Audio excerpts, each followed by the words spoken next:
All right, question 7. Here we are looking to find the parallel slope.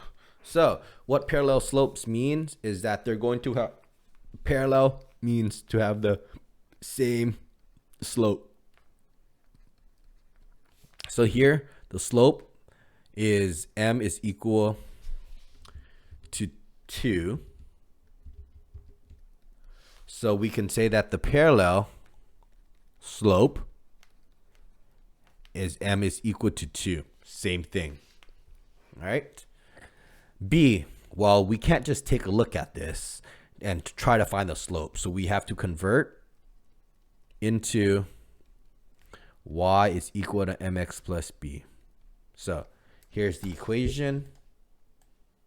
Let's just remind ourselves that's what we are doing. We're going to convert it into y equals mx plus b. Right? Here's my line down the middle. All right, let's get y alone. So we add x to both sides.